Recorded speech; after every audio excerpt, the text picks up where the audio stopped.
یہاں پہ جتنے بھی ہمارے جا لائف فیملی ممبر سے ہیں، تمام لوگوں کا بہت بہت شکریہ اور تھینکس کرنا چاہوں گا کہ آپ لوگ اس منچ پہ جو پرتی دن نیت ٹائم سے بالکل سمے سے آپ لوگ یہاں پہ آتے ہیں، آپ کے اس ڈیڈیکیشن کو میں سلام سمرپت کرتا ہوں۔ کیوں ایسا کہ آنے والا جو سمے ہے، میں بارہا کہہ رہا ہوں اس بات کو کہ آنے والا سمے ہم اور آپ سب لوگوں کا ہوگا، لیکن یہ بات کو آگے بڑھانے سے پہلے میں کچھ بات اپنی طرف سے اور خاص کہنا چاہوں گا کہ جب میں کالج کے زمانے میں تھا تو اس وقت میں نے ایک گانا سنا تھا، یعنی کالج کے زمانے سے بھی پہلے ہائر سیکنڈری میں جب تھا اس وقت، اب وہ کس فلم کا گانا ہے مجھے یاد نہیں آ رہا ہے، لیکن آج وہ مجھے یاد آئی ہے۔ اس گانے کا بول تھا کہ غریبوں کی سنو وہ تمہاری سنے گا، تم 1 پیسہ دو گے وہ 10 لاکھ دے گا۔ وہ گریٹ، وہ باتیں اس زمانے میں جو لکھنے والے نے لکھا، گانے والے نے گایا، اور بڑی اچھی انداز میں گانا گایا تھا۔ اس کا ارتھ، اس کا مطلب آج نکل کے آ رہا ہے سامنے۔ اس گانے کا مطلب میں سمجھتا ہوں کہ 30-35 سال پہلے کی، 35 سال سے اوپر کی بات ہوگی۔ تو میں اسی لیے یہاں پر اس بات کو کہتا ہوں کہ اپنے دل کی سنو اور دماغ کی کرو، سنو دل کی اور دماغ سے کرو، چونکہ اگر دل سے سنیں گے اور دماغ سے کریں گے تو نشچت یہ بات طے پائے گی کہ ہم جو کر رہے ہیں، ہم 1 لاکھ غریبوں کی سنو وہ تمہاری سنے گا، تم 1 پیسہ دو گے وہ 10 لاکھ دے گا والی بات آ جائے گی۔ کیونکہ اگر غور کیا جائے UK سے یا USA سے تو وہاں کا 10 روپیہ ہے، یہ بزنس 10 روپے کا ہے، ماتر اور ماتر 10 روپے کا۔ تو اس 10 روپے میں کیا کوئی ایسا اچیومنٹ والی بات ہو سکتی ہے جو بات دماغ میں آ جائے کہ 10 روپے کا کاروبار شروع کیا جائے اور 1 لاکھ 2 لاکھ کی بات کی جا رہی ہو، کروڑوں اور اربوں کی بات کی جا رہی ہو؟ یہ بات اسی لیے ہم لوگوں کو ہضم نہیں ہو پا رہی ہے نا۔ اب میں آپ کو اس کا ڈیٹیل اور کلیئر کرنا چاہتا ہوں۔ ہم نے 1109 روپیہ دیا، کسے دیا؟ نارڈک کو، ناروے دیش کی جو کمپنی ہے نارڈک کو دیا۔ نارڈک میں ہم نے KYC کیا اور ویلکم کرتی ہے ہماری جا لائف کمپنی، اور اس ویلکم کرنے میں کہ آپ کا ویلکم ہے، سواگتم ہے کہ آپ ہماری جا لائف فیملی ممبر بن گئے، نہ کہ ایک جو ہے ممبر کے حیثیت ہی نہیں بلکہ جو لوگ 9 جون سے پہلے آئے اسے پارٹنر بھی کہا۔ تو شیئر دیے اور کرپٹو دیے، گفٹ میں ملا ہمیں۔ آج تک ورلڈ کے اندر میں نے کبھی ایسی کوئی کمپنی نہیں دیکھی ہے کہ جو گفٹ میں اپہار سوروپ مجھے کوئی چیز دے گئی ہو۔ تو یہ جو شیئر ہے، تو شیئر کیا ہے اور کرپٹو کیا ہے، چونکہ کبھی ہم لوگوں نے سوچا ہی نہیں تھا۔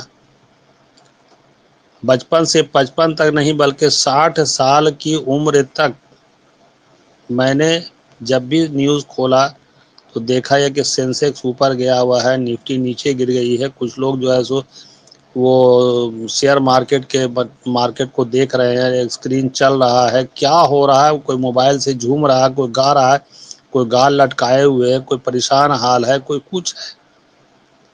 یہ سوچ کر کے دل کو سمجھاتے تھے کہ بھائی یہ بڑے مہان لوگوں کا بزنس ہے۔ یہ اتنا سمجھ میں آتا تھا کہ یہ بزنس ہے،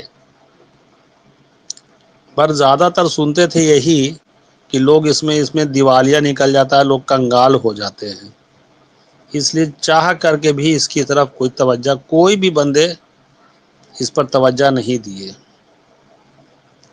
لیکن تھینکس کریں گے اپنی جالائف کمپنی کا، اپنی کانسیپٹ کا اور مسٹر ایلیکس سر کا، جنہوں نے مجھے شیئر دے کر کے مالکانہ حق دیا اور شیئر کے بارے میں انفارمیشن ان منچوں سے ملی۔ تب سمجھ میں آیا کہ شیئر کا مارکیٹ بھی جو کیا خوب مارکیٹ ہے، جس سے کہ کافی پیسے کمائے جا سکتے ہیں، بشرطے کہ صحیح ڈھنگ سے سیکھ لیا جائے تو۔ اب جا کر کے اس عمر میں، پکے ہوئے عمر میں، یہ بات سمجھ میں آئی۔ ساتھ ہی ساتھ 13 سال پہلے بٹ کوائن، جسے مدر کوائن کہی جاتی ہے، اس کا نام بٹ کوائن کہلاتا ہے، مدر کوائن کہلا رہی ہے، مجھ تک جب پہنچی تھی تو 110 روپیہ اس کا پرائس تھا۔ آج سے 7-8 سال پہلے، 9 سال پہلے کی بات ہے۔ 110 روپے کا ہمارے پاس کوائن ایک بندہ لے کر کے آیا، ہمارا نیئرسٹ ڈیئرسٹ، کہ سر یہ کوائن آپ لیجئے گا، ہم کا سکہ دکھاؤ، لے لیں گے۔ کہا نہیں سر یہ ویلٹ میں دکھتا ہے۔ ہم کہا یار ہم ہی سویرے سویرے بیوقوف بنانے کے لیے آ گئے ہو تم، ابھی یار منہ کان بھی نہیں دھویا، اسنان دھیان بھی نہیں کیا، تو ہمارے پاس چلے آئے بیوقوف بنانے کے لیے، سکہ دکھاؤ یار 2-4 ہزار کا لے لیں گے۔ تو نہیں سر یہ تو ایسی ہے، ڈیجیٹل کرنسی ہے سر، یہ دکھے گا نہیں، چھونے کو نہیں ملے گا، بٹ آپ کے ویلٹ موبائل میں رہے گا۔ ہم کہے یار لے جاؤ، یہ سب جادو کا پڑیا کہیں اور رکھنا۔ بیچارے کو میں نے جھڑک دیا۔ اس وقت میرے بھاگیہ میں نہیں تھا یہ چیز۔ سبھی نے سنا اس کی کہانی، بہت سے لوگوں کو یہ اپورچونیٹی ملی ہوگی۔ یہ کہاں سے ہم لوگوں کو پتا چلا؟ جب اس جالائف کانسیپٹ میں آئے تب، ان منچوں کے ذریعے سے ایک سے بڑھ کر ایک لیڈر یہاں پہ آتے ہیں۔ جس طرح سے کوئی ہائر سیکنڈری اسکول میں 12-15 ٹیچر ہوتے ہیں، کوئی میتھ پڑھاتے ہیں، کوئی سائنس، کوئی آرٹس پڑھاتے ہیں، کوئی جو ہے سو ہسٹری پڑھاتے ہیں، کوئی سنسکرت، کوئی اردو، کوئی ہندی، الگ الگ ٹیچر ہوتے ہیں اور سب الگ الگ کلاس لیتے ہیں۔ ٹھیک اسی طرح سے ان تمام منچوں پہ کوئی کرپٹو کے بارے میں مہارت حاصل رکھتے ہیں، وہ بتا رہے ہیں، کوئی شیئر کے بارے میں، ٹریڈنگ کے بارے میں بتا رہے ہیں، کوئی کیلکولیشن بتا رہے ہیں، کوئی اس کے جو ہے سو ٹیکنیکل چیز کو بتا رہے ہیں، کہیں ایکسائٹمنٹ مل رہی ہے۔ الگ الگ منچ پہ جائیں گے، الگ الگ طرح کی کوچنگ آپ کو مل رہی ہے۔ پر کسی نے غور کیا کہ یہ ساری چیزیں کیوں ایسا ہو رہی ہے؟ کیا وجہ ہے؟ وجہ کچھ نہیں، سمپل سی بات ہے کہ مسٹر ایلیکس سر کا اپنا ایک ویژن دیکھا تھا، اور اس ویژن کو انہوں نے مشن میں شامل کیا کہ ہم اس مشن کے تحت ہم پورے ورلڈ میں جائیں گے۔ اور اس کے پیچھے ان کا یہ بھی راز تھا جو ہم آپ کو اوپن کر کے بتاتے ہیں، کہ ان کا اپنا جو ہے سو کلب کلچر کا مین بزنس تھا۔ پورے وشو میں کلب کلچر کو لے جائیں گے، اور اس کے مادھیم سے ہم جس طرح سے ویسٹرن کنٹری ویک کا 2 دن اپنی فیملی کے ساتھ بڑے بڑے کلب میں جا کر کے انجوائے کرتے ہیں 48 گھنٹہ، اور وہیں کھانا پینا، ناچ گانا، ڈانس، دس دیٹ، جتنی بھی چیزیں ہیں سب وہاں انجوائے کرتے، پھر منڈے سے اپنے کاریہ میں لگتے ہیں۔ اس طرح کی لائف دینے کے لیے وہ سوچ کے بیٹھے ہوئے تھے مسٹر ایلیکس سر۔ اسی بیچ میں کورونا نے اپنا نیٹ ورکنگ پورے وشو میں پھیلا دیا۔ اس وقت ہماری کمپنی کا بورن ہوا۔ اب یہ لوگوں کو بتائی جاتی کہ شیئر ہے، کرپٹو ہے، ای کامرس ہے، شاپنگ پورٹل ہے، تو شاید آج ہم لوگ یہاں پہ نہ ہوتے، کیونکہ سبھی لوگ جانتے تھے یار ڈیجیٹل کرنسی کیا ہے، دس ہے، دیٹ ہے، یہ سب بکواس والی بات ہے، ہم لوگ کو دماغ میں نہیں آنے والی ہے۔ شیئر کی بات ہے تو بھائی بڑے مہان لوگ کرنے والے ہیں، سب کو ہم لوگ کو اس سے کیا لینا دینا۔ کھاؤ پیو جیو والی بات تھی، دال روٹی کھائیں گے، پربھو کے گن گائیں گے والی بات تھی، زندگی کٹ رہی تھی۔ لیکن سوچ تو تھا، اور اوپر والے کو کہتے بھی تھے کہ پربھو، اے اوپر والے، مجھے بھی ایک اچھی زندگی دے دو بھائی، یہ زندگی ہماری بڑی کشٹ دائک ہے، سر چھپاتے پاؤں کھلتا ہے، کوئی بیماری آتی ہے تو ہاتھ پھیلانے کی نوبت آتی ہے، مجھے بھی کوئی راستہ بتا دو تاکہ ہم بھی اپنی زندگی کو گزارے اچھے سے۔ اوپر والے بھی ہمیں ہماری دعا کو، ہماری پرارتھنا کو، پوجا کو کبھی رد نہیں کرتے۔ اوپر والے بڑے دیالو کرپاوان ہیں، انہوں نے ہماری دعا کو رد نہیں کیا، ہماری پرارتھنا کو سویکار کیے ہوئے تھے، لیکن سمے کا انتظار۔ جیسے آج آپ کو ایک ادہرن دیتے ہیں کہ آپ اپنے بچے کو 1 لاکھ روپیہ لے کر کے مارکیٹ نہیں بھیجیں گے، جو انٹر کا بچہ اس کو بھی 1 لاکھ روپیہ لے کر کے مارکیٹ نہیں بھیجیں گے، لیکن ایک سمے تو آتا ہے کہ وہ 1 لاکھ نہیں 5 لاکھ کا بھی مارکیٹنگ کرتا ہے، خود کیش لے جا کر کے۔ کیوں ایسا ہے؟ اس لیے کہ وہ میچیورڈ نہیں ہوا ہے، وہ پیسے کو ادھر ادھر کر دے گا۔ اوپر والے بھی ہمارے سوچ کے رکھے ہوئے تھے کہ سمے آنے پر میں ان لوگوں کو وہ اپارچونٹی، وہ موقع جو مانگا ہے ہم سے، ہم دیں گے، اسے پردان کریں گے۔ سمے کا انتظار تھا، وہ ہمیں ملا۔ اسی لیے میں نے بارہم کہا ہوں کہ دس از دا گاڈ ماسٹر پلان، اور God will work not for you, God will work with you. اوپر والا ہمارا کام نہیں کرتے بلکہ ہمارے اس کاریہ میں سہایتا پردان کرتے ہیں۔ تو اوپر والے نے میری سن لی، بنتی کو سنی، پرارتھنا پوجا دعا کو سنی، اور سن کر کے ہمیں وہ چیز پردان کیا کہ میں نے الیکس کو چنا ہے، جو 95% کو مہان بنانا چاہتا ہے۔ اس میں تم بھی شامل ہو جاؤ، تم نے پہلے ہم سے مانگا تھا، اس لیے پہلے تمہیں دیا گیا، تم اب میچیور ہو گئے، تم کو اب ہم یہ دے رہے ہیں۔ اسی لیے وہ گاڈ کی مرضی سے ہم یہاں آئے ہیں، اپنی مرضی سے نہیں آئے ہیں، ان کی مرضی تھی۔ اور یہ کام بھی جو ہے مرضی کا نہیں، غرضی کا ہی ہے۔ اگر آپ کا غرض ہے کہ ہاں واقعی ہم مہان بننا چاہتے ہیں، تو آپ کا کٹھن پریچھا سے گزار ہوگا، کڑی پریچھا ہوگی، بالکل ہوگی، 100% ہوگی۔ اس کے لیے تیار رہیں، سبھی لوگ کو میں کہہ رہا ہوں تیاری کر کے رکھیں۔ پریچھا ابھی نہیں ہوئی ہے، پریچھا لیا جائے گا، وہ سمے بھی آ چکا ہے، اور اس پریچھا میں جو اتیرن ہوں گے وہ سیلیبریٹی اور وہ مہان بنیں گے، وہی سب کچھ ہوں گے۔ میری باتیں تھوڑا شاید ہو سکے کہ کسی ساتھی کو ہمارے چھو کر کے اوپر سے گزر جائے، تو اوپر سے گزرنے نہ دیں گے۔ جو میں بول رہا ہوں اس بات کو آپ گرہ باندھیں کہ پریچھا دینا ہوگا، کٹھن پریچھا سے گزارنا ہوگا، کیونکہ پیسہ آنے کے بعد پیسہ اچھائی کی طرف بھی لے جاتی ہے، پیسہ برائی کی طرف بھی لے جاتی ہے۔ آج آپ ہسٹری اٹھا کر کے دیکھیں، بڑے بڑے رئیس، راجا، مہاراجا، نواب جو بلٹ گئے ہیں، پیسہ ان کے پاس کم نہیں تھا، اتھاہ سمندر تھا، لیکن غلط استعمال کی وجہ سے ان سے پیسہ دور ہوتی چلی گئی، اور وہ خاک چھاننے لگے، دانے دانے کو محتاج ہو کے تڑپ تڑپ کے مرے ہیں۔ تو پیسہ کے بل پہ اچھائی کو پھیلانا ہوگا۔ کہا جاتا ہے کہ ill news fly place to place, بری خبر جنگل کی آگ کی طرح بھڑکتی ہے، اچھائی کو پھیلانے میں صدیوں بیت جاتی ہے۔ یہ اچھائی کو پھیلائی جا رہی ہے، سمے تو لگے گا۔ کانسیپٹ ہمارا جو ہے یہ ایسا ویسا کانسیپٹ نہیں ہے۔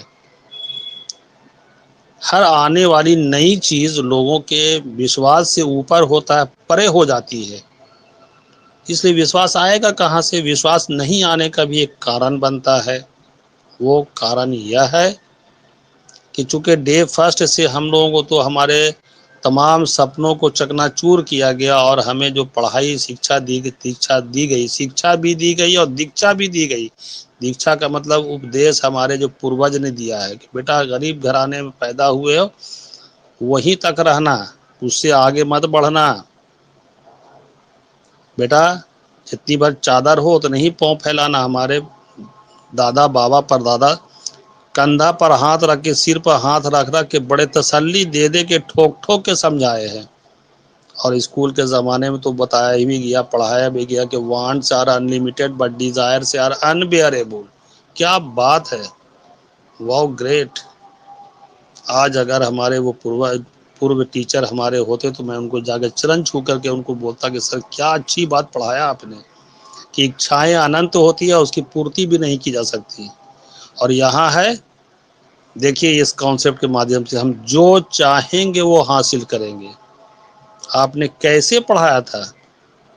آرتھک غلام بنایا. پڑھ لکھ کر کے ہم لوگ اب پڑھا لکھا کر کے آپ نے مجھے آرتھک غلام بنایا تھا. اور یہ آرتھک آزادی دینے کے لیے یہ کانسیپٹ وکست دیش سے چل کر کے وکاسشیل دیش کو آئی ہے وکست بنانے کے لیے.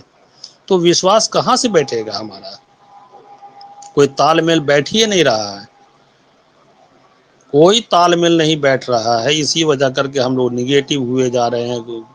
دس دیٹ واٹ ہیپن وین، کنتو پرنتو جو من میں آ رہا ہے وچار ہو رہی ہے.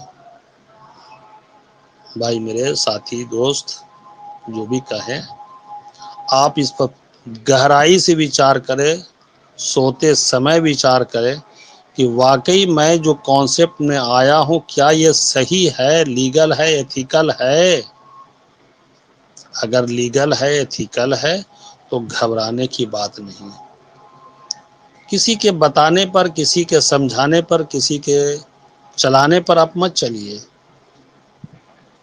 اپنے دل و دماغ کو ٹکرائیے. دل جو کہتا ہے وہ سچ کہتا ہے، دماغ اس پر وچار کرتا ہے. اس لیے دونوں کو آپس میں بیٹھنے مت دیجیے، دونوں کو ٹکراتے رہیے کہ کیا یہ سچ دل کہہ رہا ہے کہ ہاں کرو، دماغ کہہ رہا ہے کہ ہم سوچنے دو یار. پھر پوچھے دل کہ کیا یار سوچ لیے کروں کہ نہ کروں. اگر دل کہتا ہے کہ ہاں کرو اور دماغ کہتا ہے سوچنے دو، تو کہتا ہے یار تم 48 گھنٹہ اور یہ جو ہے 2 سال سے تم سوچ ہی رہے ہو. اس کا مطلب کہ تمہارے سوچنے کی پروتی سماپت ہو گئی ہے.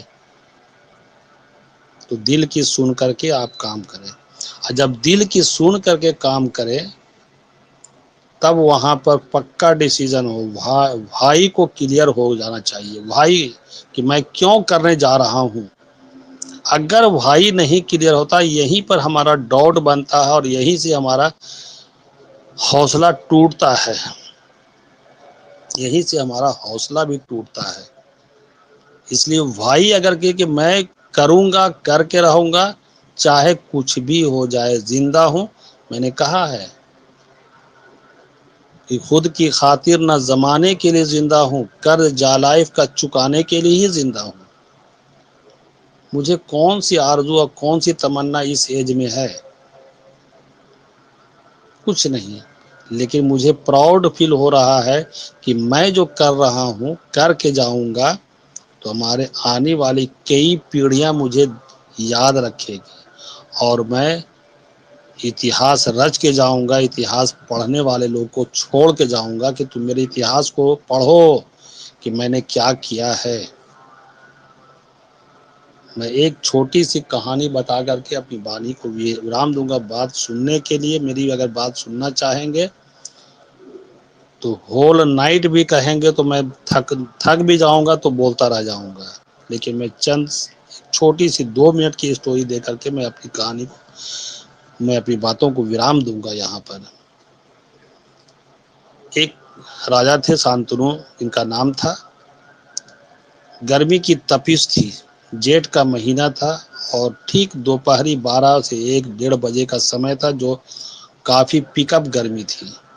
اپنے سارتھی سے بولا کہ رتھ نکالو، مجھے ابھی باہر جانا ہے. سارتھی نے کہا مہاراج بہت گرمی ہے، جھلس جائیے گا. لو چل رہی ہے، تپش ہے، ٹیمپریچر کافی ہاٹ ہے. میں نے کہا رتھ نکالو، مجھے باہر جانا ہے. پرشن نہیں پوچھنے بولا، راجا تمتما کے بولے. ساتھی نے رتھ نکالا، مہاراج اس پہ بیٹھے اور کہا چلاؤ اس طرف، دکشن کی دشا میں لے چلو. رتھ آگے بڑھتی ہے تو دیکھتے ہیں کیا کہ ایک 90 سے 95 سال کی آیو کی ایک بوڑھے بابا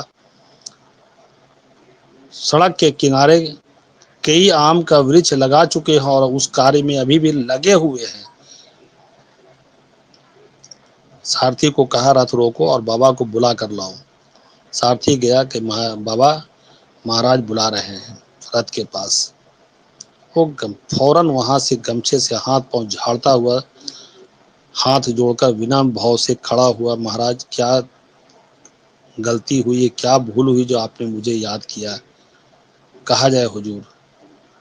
تو مہاراج نے کہا کہ بابا اس عمر میں ہم سے بھی آپ آیو میں زیادہ ہیں، اس عمر میں تپتی دوپہری میں آپ کیا کر رہے ہیں؟ انہوں نے بھی بنا میرے بھاؤ سے ہی پوچھا، کہیں ایسا نہ ہو کہ یہ لڑکھڑا جائے اور لرزش ہو جائے، اس کی کمپن ہو جائے اور کچھ بول نہ سکے۔ بڑے پیار سے نمر بھاؤ سے پوچھا، کہا مہاراج حضور میں آم کا ورکش لگاتا جا رہا ہوں۔ کہا کتنا لگائے ہو؟ کہا یہ 21واں پیڑ میں لگانے والا تھا کہ آپ نے مجھے یاد کیا۔ کہا واو گریٹ۔ تو اچھا یہ بتاؤ کہ کیا آپ کی آیو 90 سے 95 سال کی لگ بھگ ہوگی، جیسا کہ میں انومان کرتا ہوں؟ بولا ہاں لگ بھگ حضور، میرا 90 سے 95 جو بولا صحیح ہے۔ تو کہا آپ کو ابھی بھی وشواس ہے کہ یہ آم کا پیڑ کا جو آم کا پودا لگا رہے ہیں، اس کا پھل آپ کھا کے جائیں گے دنیا سے؟ تو انہوں نے کہا کہ حضور بات تو صحیح آپ نے کہا ہے کہ چونکہ آیو ہماری ہو چکی ہے تو میں اب اس کا پھل تو نہیں کھا کے جا پاؤں گا، پر میں نے 5 سال سے 95 سال تک جو میں نے آم کھایا ہے وہ پیڑ میں نے نہیں لگائے تھے، ہمارے پوروج لگا کر گئے تھے، جس کو میں نے کھایا ہے۔ اگر میں لگا کر کے نہیں جاؤں گا تو ہمارے آنے والی پیڑھی آم کو صرف فوٹو میں دیکھے گی، اس کا سواد نہیں لے پائے گی۔ اس لیے میں یہ کاریہ کر کے جا رہا چاہتا ہوں۔ راجا شانتنو اس بات کو سن کر کے بڑا پرسن ہوئے کہ دھنیہ ہو آپ، ایسی سوچ کو میں سیلیوٹ کرتا ہوں، اور پیچھے ہاتھ کیا اور سونے کی ایک تھیلی اشرفی کا جو ہے سو بھرا ہوا تھیلی ان کے ہاتھ میں دیا کہ بابا آپ کا یہ انعام ہے، آپ کی اس سوچ کو میں سیلیوٹ کرتا ہوں اور آپ کا یہ گفٹ ہے۔ وہ تھیلی کو لے کر کے پھر ہاتھ جوڑ کر کے مہاراج کے سامنے کھڑا ہو گیا۔ کہا پربھو حضور مہاراج جو بھی کہیں، میں ایک بنتی اور کرنا چاہوں گا۔ کہا ہاں بولو بولو کیا بات ہے؟ کہا حضور آپ نے کہا تھا ابھی کہ کیا تجھے امید ہے، آسا ہے کہ اس عمر میں اس لگائے ہوئے پودے کا پھل کھا کر جاؤ گے؟ میں حضور میں نے تو پھل پیڑ لگائے بھی اور میں نے پھل بھی کھا لیا ابھی۔ کہا وہ کیسے بھائی؟ کہا نہ میں اس تپتی دوپہری میں یہ پیڑ لگاتا، نہ آپ آ کر کے مجھے دیکھتے، نہ پرسن ہو کے پرشن پوچھتے، نہ پرسن ہو کے مجھے یہ اشرفی کا تھیلی دیے ہوتے۔ آپ نے جو یہ اشرفی کی تھیلی، سونے سے بھرا تھیلی جو مجھے دیا ہے، اس تھیلی سے نہ جانے میں کتنا آم کھا لوں گا۔ یا سن کر کے مہاراج اور پرسن ہوئے اور کہا ایک تھیلی اور دیا کہ یہ تمہارے اس کا اور انعام ہے۔ کہا دھنیہ ہو پربھو، آپ نے مجھے تو دھنیہ کر دیا۔ تو کہنے کا مطلب یہ ہے کہ جو کاریہ انہوں نے کیا اس کاریہ کا ان کو پھل ملا۔ ٹھیک وہی کاریہ ہمارا ہے اور آپ تمام لوگوں کا ہے۔ اگر یہ کاریہ نہ کر کے جائیں گے تو ہمارے آنے والی پیڑھی ہمیں یاد نہ رکھے گی اور بلکہ اکوسے گی۔ جب جا لائف آیا تو ہمارے اس سمے ہمارے دادا بابا پردادا کیا کر رہے تھے جو جا لائف کو نہیں کیا؟ کیونکہ میں دیکھ رہا ہوں ان نگنیہ آنکھوں سے نہیں، اب چیتن من سے، سب کانشس مائنڈ سے دیکھ رہا ہوں بھائی میرے کہ یہ کیا کرنے والا ہے اور کیا ہوگا۔ کتنی بات بتائی جائے تو اگر آپ لوگوں کو بھی ایسا لگتا ہے، اور جیون میں میں تو یہ انوبھو کر چکا ہوں کہ ہر جانے یہ کڑوا ستیہ ہے کہ ہر کسی کو دنیا چھوڑ دینا ہے، ایک نہ ایک دن ہر کسی کو دنیا چھوڑ کے جانا ہے یہاں سے۔ پر فیصلہ آپ کے اوپر ہے، اپنے اوپر ہے کہ آنے والی پیڑھی مجھے یاد رکھے یا بھول جائے، اس کا بھی فیصلہ کر کے جانا ہے۔ اور انتم سمے میں جو تکلیف درد پیڑا جو ہوتی ہے، جو چبھن ہوتی ہے ہر کسی ویکتی کو، چونکہ وہ بول نہیں سکتا اس سمے میں، لیکن آنکھوں سے آنسو بیان کرتے ہیں کہ انہیں جو کشٹ اور پیڑا ہو رہی ہے، تو لوگ کہتے ہیں کہ یہ انتم سمے ہے اس لیے ان کو کچھ آنکھ سے آنسو گر رہا ہے۔ وہ اس بات پہ نہیں رو رہے ہیں، وہ اس بات پہ رو رہے ہیں کہ میرے بعد میری پریوار کا، میرے پیڑھی کا کیا ہوگا۔ اور کوئی بات نہیں ہے. تو اگر ایسا لگے کہ میں اپنے پریوار کو چھوڑ کر جاؤں گا، مجھے اپنا وشواس ہے، تو اس وقت مجھے خوشی ہوگی کہ میں اپنے پچھلے پیڑھی کو نہیں، اپنے پریوار کو میں کچھ ایسیٹ دے کے جا رہا ہوں اور خوشی خوشی ودا ہوں گا. دنیا چھوڑتے سمے مجھے افسوس ملال نہیں ہوگا. اس لیے میں اس کاریہ کو تن من سے کر رہا ہوں. دھن سے تو کرنے کی یہاں آوشکتا ہی نہیں ہے، اسی لیے میں اس کو تن من سے کر رہا ہوں.